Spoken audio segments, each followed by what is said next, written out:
Ryland's maintenance shift on orbital station Zenith was supposed to be routine: check the exterior panels, calibrate the sensor arrays, return to his quarters for a cold meal and sleep. Instead, he found himself staring at a diplomatic shuttle embedded in the station's lower docking ring, its hull breached and atmosphere venting into the void. His emergency training kicked in before his brain could catch up. He forced open the damaged airlock and found her, an alien woman with deep purple skin sprawled across the floor, her blonde hair fanned around her head like a golden halo against the dark metal. She wasn't breathing. Ryland dropped to his knees beside her, his gloved hands shaking as he tilted her head back and checked her airway. Clear. He sealed his helmet to hers in an emergency connection, forcing oxygen into her lungs through the breathing apparatus. Once, twice, 3 times. Nothing. He positioned his hands over her chest and began compressions, counting under his breath, praying to whatever gods might listen. Her skin felt warm even through his gloves, and there was something strange about the moment, a tingling sensation that seemed to travel from his hands into her body, as if an electric current passed between them. "Come on," he muttered, breathing into her helmet connection again. "Don't you dare die on me." This time, she gasped. Her violet eyes flew open, wide and disoriented, locking onto his face with an intensity that made his breath catch. She reached up with trembling fingers, touching the faceplate of his helmet where his cheek would be, and whispered something in a melodic language he didn't understand. The way she looked at him wasn't just grateful, it was almost reverent, as if she'd seen something in him that he couldn't see himself.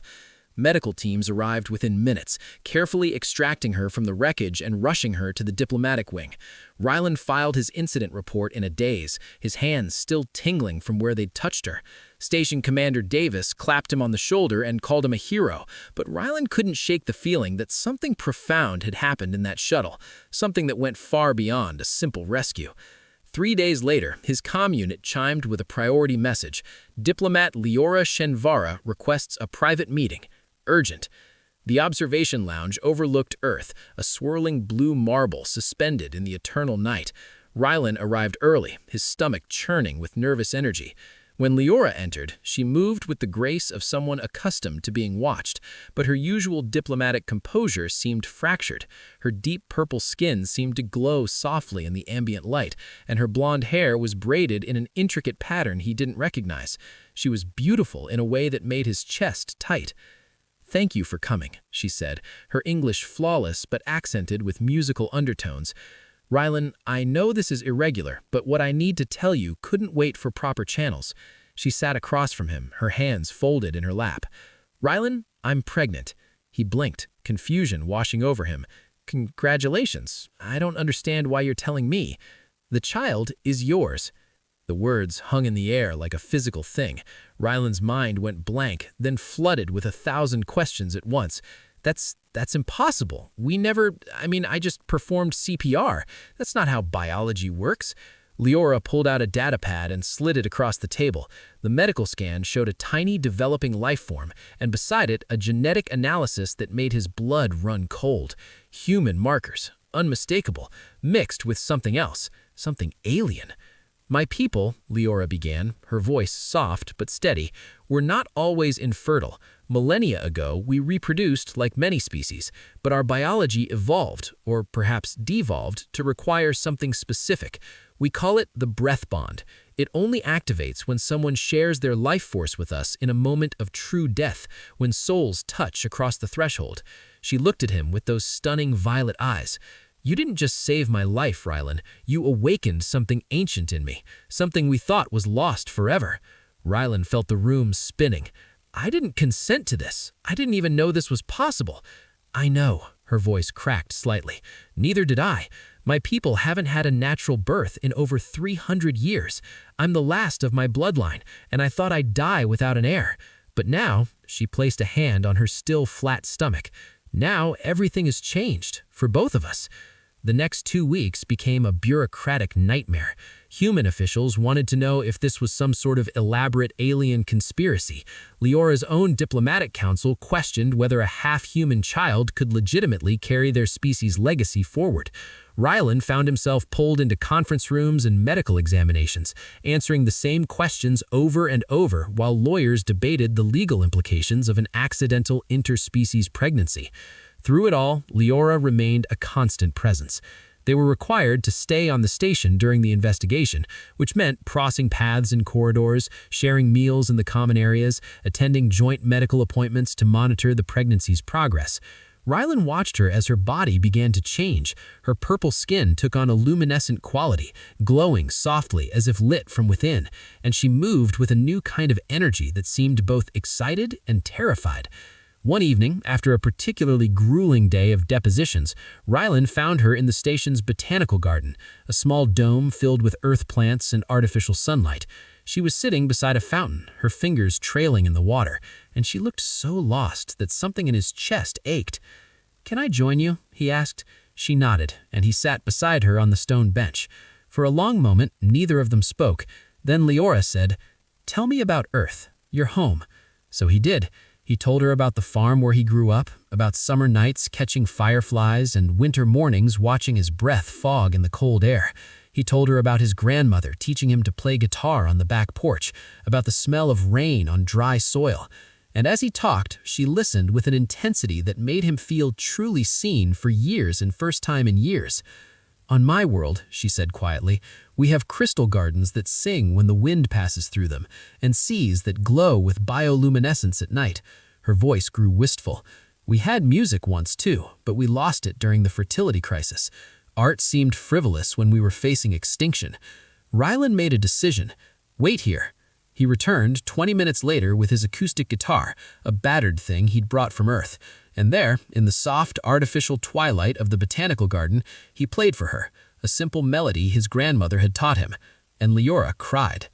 The investigation eventually cleared them of any wrongdoing, declaring the pregnancy a genuine biological anomaly. But the political pressure didn't ease. Leora's people wanted her to return home before the birth. Human officials wanted the child raised on Earth. Everyone had an opinion about their lives except them.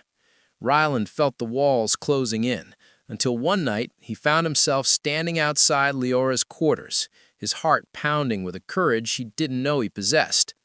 She answered on the first chime, her blonde hair loose around her shoulders, and something in her expression told him she'd been hoping he'd come. "I can't stop thinking about you," he admitted, the words tumbling out before he could second-guess them. "This whole thing started as an accident, but it doesn't feel like an accident anymore. It feels like maybe the universe knew what it was doing."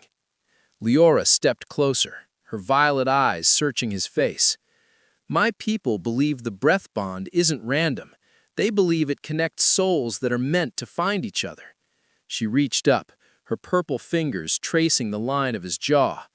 "I feel it, Rylan, this pull between us. Do you?" "Yes," he breathed, and then they were kissing, tentative at first, then deeper, urgent, as if they were trying to make up for all the moments they'd held themselves back. Her skin was warm and impossibly soft, and she tasted like starlight and possibilities. They stumbled into her quarters, hands exploring, discovering the maps of each other's bodies. Rylan traced the luminescent patterns that had appeared on her skin with the pregnancy, and she gasped as his touch sent shivers through her. They made love slowly, reverently, learning each other's rhythms and responses. Afterward, lying tangled together in her bed, Leora pressed her hand to her growing belly and guided his hand to join hers. "Feel that?" she whispered. A tiny flutter, their child, moving for the first time. Rylan felt tears prick his eyes. This wasn't how he'd imagined his life would go, but holding Leora in his arms, feeling their baby move beneath his palm, he couldn't imagine wanting anything different. "Whatever comes next," he said, "we face it together." "Together," she agreed, and sealed the promise with a kiss. The birth happened on a crisp autumn morning, Earth time. Rylan held Leora's hand through every contraction, whispering encouragement and love, while she squeezed hard enough to leave bruises. When their daughter finally emerged, crying lustily with perfect little lungs, the medical team fell silent in awe. She was beautiful. Her skin was a lighter shade of purple than Leora's, almost lavender, and she had a shock of dark hair that would probably lighten to blonde as she grew.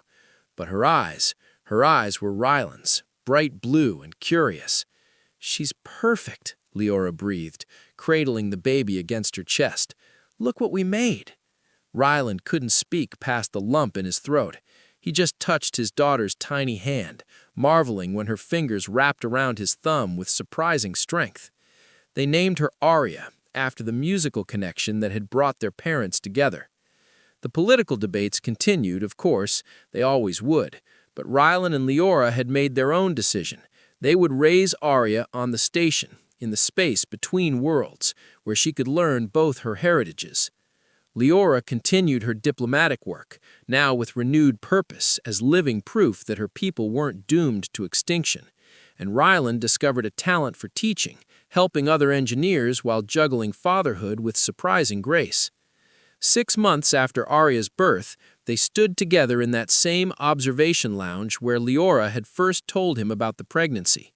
Arya slept in a carrier against Ryland's chest, her tiny breaths even and peaceful. Earth hung in the viewport to one side, and Leora's homeworld was visible as a distant star to the other. "No regrets?" Leora asked, leaning into his side. Ryland kissed the top of her head, breathing in the scent of her hair, something like jasmine and ozone. "How could I regret the best thing that ever happened to me?" He looked down at their sleeping daughter, then at the woman who had changed his entire world. "I just wanted to save a life. I never expected to find mine." Leora turned in his arms, rising on her toes to kiss him properly. "Then we're both lucky the universe had other plans." And as their family stood there, suspended between worlds, the future stretched out before them full of infinite, beautiful possibilities.